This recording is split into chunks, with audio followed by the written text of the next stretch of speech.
Halo, nama saya Kristi dari kelompok 2. Saya akan menjelaskan mengenai kue onde-onde.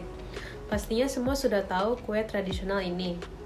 Kue ini ternyata memiliki sejarah yang cukup erat dengan akulturasi dari budaya Tionghoa. Menurut sejarah, makanan ini datang dari Cina pada zaman dinasti Zhou. Pada awalnya, makanan ini dibuat untuk para tukang kayu dan tukang batu yang membangun istana kekaisaran karena onde-onde memiliki arti spesial yang melambangkan keselamatan dan kebersamaan.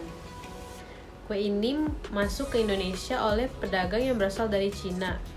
Di Indonesia, kue ini dikenal sebagai jajanan tradisional yang berasal dari Mojokerto, Jawa Timur. Masyarakat Indonesia mengubah kue onde-onde dengan mengganti isiannya menjadi kacang hijau yang dicampur halus dengan gula pasir, sehingga kue tersebut lebih cocok diterima oleh lidah orang Indonesia. Kemudian saya akan menjelaskan bahan-bahan yang dibutuhkan untuk membuat kue onde-onde. Yang pertama adalah 300 gram tepung ketan, 3 sendok makan tepung beras, 200 gram kacang hijau kupas, 5 sendok makan gula pasir, 2 sendok makan gula merah, 3 sendok makan tepung maizena, biji wijen secukupnya, dan air secukupnya. Kemudian saya akan menjelaskan cara membuat onde-onde.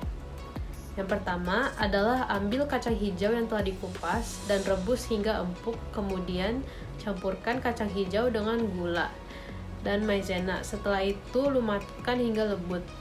Kemudian campurlah air dengan tepung ketan dan tepung beras dan kemudian ulenskan hingga kalis. Kemudian bentuklah adonan menjadi bulat-bulatan kecil. Setelah itu pipihkan adonan tepung dan isilah adonan dengan isian kacang hijau yang telah dibuat dan tutup hingga tidak ada celah. Lalu gulung di atas biji wijen hingga menempel. Kemudian goreng adonan hingga kecoklatan dan matang. Kemudian saya akan menjelaskan karakteristik rasa pada kue onde-onde. Dari yang saya telah coba, kue ini memiliki tekstur yang renyah pada bagian luar, namun lembut kenyal pada bagian dalam. Memiliki rasa yang manis dan gurih karena isian kacang hijau yang dicampur dengan gula.